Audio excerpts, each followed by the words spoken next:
on ne peut pas en faire une application mécanique. Il faut en connaître le fondement logique. Alors, pourquoi est-ce que la charge de la preuve incombe au demandeur? Cette règle-là trouve son fondement dans l'idée que lorsqu'il y a une situation d'apparence, on doit considérer que cette apparence-là correspond à la réalité. Il appartient à celui qui soutient que ce n'est qu'une apparence et que la réalité est autre d'en apporter la preuve. Je vais vous donner quelques petits exemples précis pour comprendre. En apparence, je ne vous dois rien, vous ne me devez rien. On doit considérer que c'est cela la réalité. Si vous soutenez que je vous dois quelque chose, vous allez à l'encontre de la situation apparente. Il vous appartiendra alors de prouver que je vous dois. Et si vous n'arrivez pas à prouver que je vous dois, vous perdez votre procès. Même si en réalité je vous devais. Voilà. Parce que la charge de la preuve s'accompagne toujours du risque de la preuve. C'est-à-dire que celui à qui incombe la charge de la preuve, lorsqu'il ne peut pas apporter la preuve qu'on lui demande, il perd son procès, même si en réalité il avait raison. Okay? Donc, c'est-à-dire que l'être humain ne peut pas avoir la prétention d'aller à la vérité. Il doit raisonnablement pouvoir se contenter de la vraisemblance, de ce qui ressemble à la vérité. Donc, en apparence, je ne vous dois rien. On doit considérer que je ne vous dois rien. Si vous soutenez que je vous dois, c'est à vous de prouver. Maintenant, en ce qui concerne le délit d'enrichissement illicite,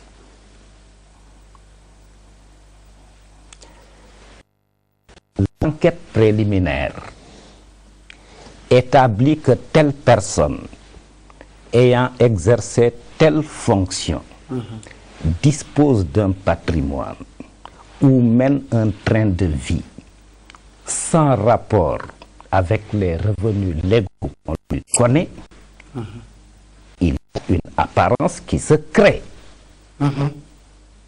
L'apparence que cette personne-là s'est enrichie.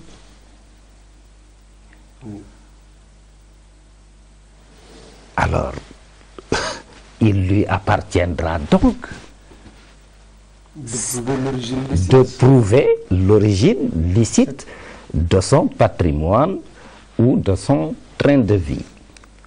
Et cela est d'autant plus vrai que dans l'enrichissement illicite, l'adjectif qualificatif illicite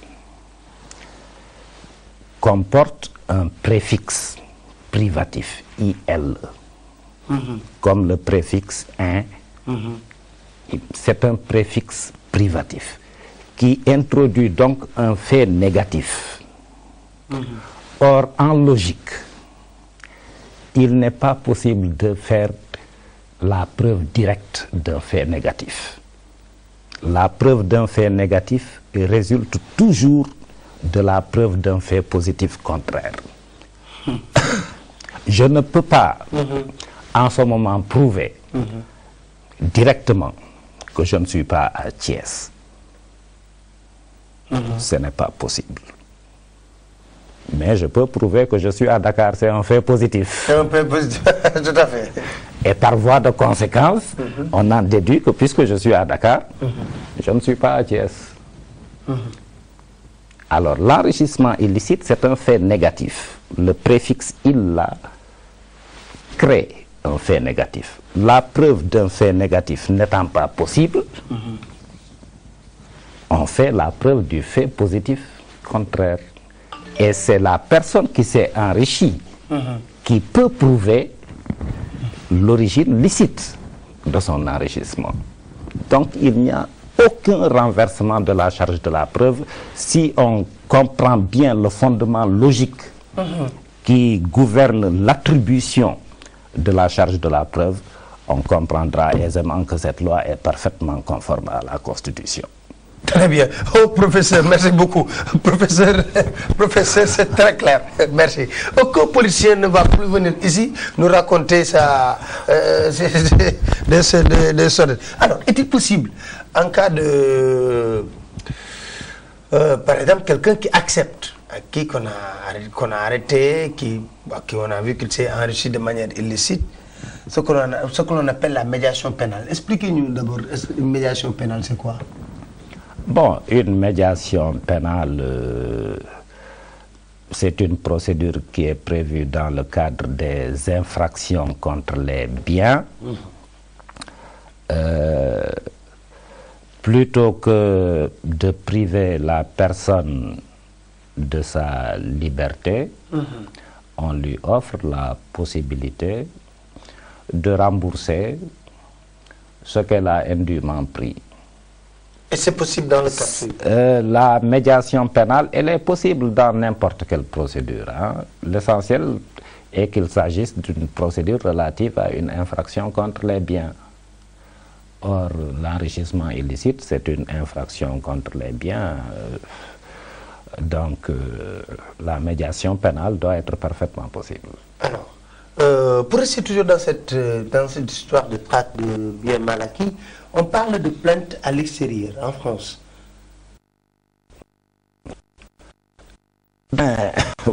Les juridictions françaises, comme les juridictions sénégalaises, sont compétentes pour tout fait qui est commis sur leur territoire. Donc, lorsque un fait a été commis sur le territoire français, quelle que soit la nationalité de la personne ayant accompli ce fait, les juridictions françaises sont compétentes. Donc, si un Sénégalais a commis une infraction en France, le principe de la territorialité veut que les juridictions françaises soient parfaitement compétentes. Donc, si les personnes visées là ont pu commettre des infractions sur le territoire français, et tout ça. Oui. La justice française. La justice française sera parfaitement compétente et donc une plainte peut être parfaitement déposée devant les juridictions françaises lorsque le fait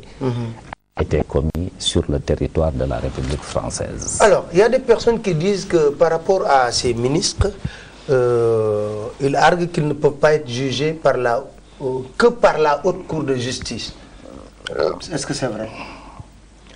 Bon, en vertu de l'article 101 de la Constitution, les ministres sont pénalement responsables devant la haute cour de justice des crimes et délits commis dans l'exercice de leurs fonctions. À la différence du président de la République qui, lui, est pénalement irresponsable, sauf en cas de haute trahison. Les ministres, ils sont donc pénalement responsables des actes accomplis dans l'exercice de leurs fonctions. Mais pour ces actes-là, accomplis dans l'exercice de leurs fonctions, ils sont justiciables de la haute cour de justice. Mais encore faut-il savoir ce qu'est un acte commis dans l'exercice des fonctions. Hein, parce que ce n'est pas parce que l'on est ministre que tout délit commis pendant qu'on est ministre est commis dans l'exercice des fonctions. Lorsqu'un ministre étrangle sa belle-mère en plein sommeil, ça n'a rien à voir avec ses fonctions. Il ne sera pas justiciable de la haute cour de justice. Parce que l'acte qu'il a commis, même si c'est pendant l'exercice de ses fonctions, ce n'est pas dans l'exercice de ses fonctions. Donc ça... Et sur l'enrichissement illicite, par exemple? Sur l'enrichissement illicite,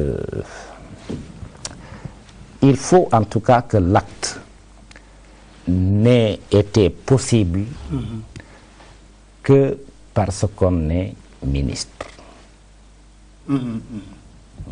Donc l'acte doit être rattaché à la fonction pour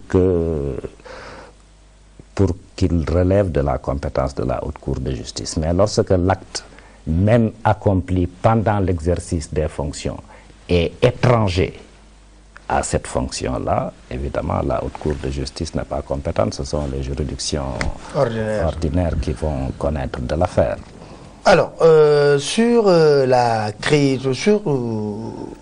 Haute Cour de justice, il y a des changements qui ont été opérés. Parce que pour aller à la Cour de justice, paraît-il qu'il fallait qu'on vote à l'Assemblée nationale. Mais je pense qu'on va changer la procédure. Bon, je ne suis pas au courant de la réforme, j'en ai entendu parler. La réforme tout récemment.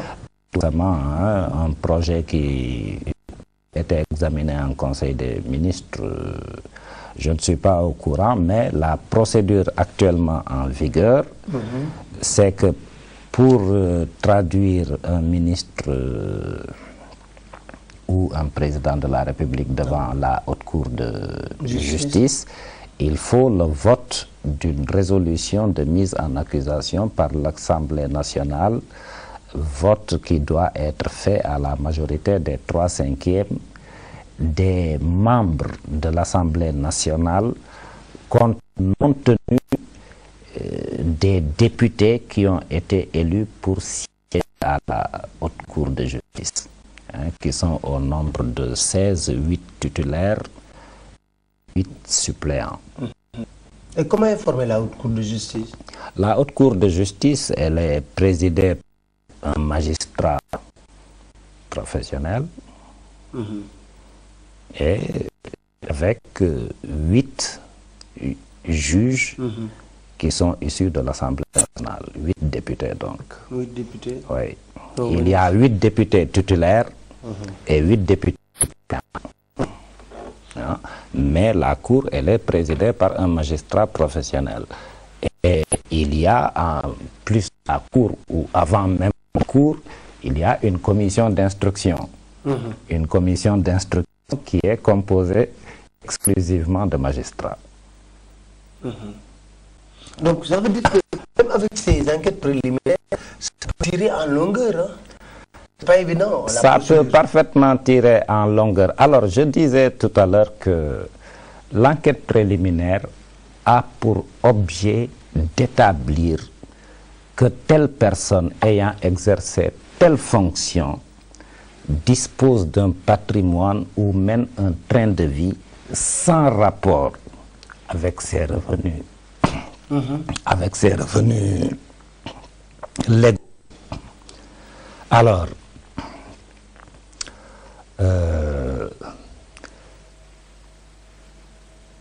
c'est seulement lorsque cela est établi que la personne dispose d'un patrimoine ou mène un train de vie sans rapport avec ses revenus légaux que la procédure de l'enrichissement illicite peut être déclenchée.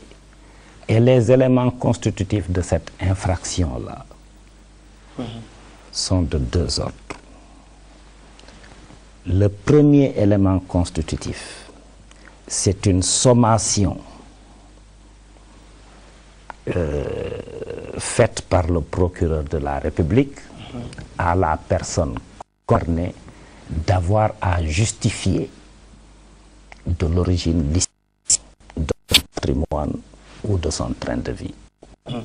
Et cette personne dispose alors d'un délai de 1 mois pour justifier de l'origine licite. Très bien. Si elle justifie l'origine licite de son patrimoine ou de son train de vie, le procureur spécial classe le dossier sans suite. Le deuxième constitutif de l'infraction, c'est justement lorsque la personne qui a été sommée ne peut pas justifier de l'origine licite de son patrimoine ou de son train de vie ou fournir des justifications que le procureur spécial considère comme insuffisante.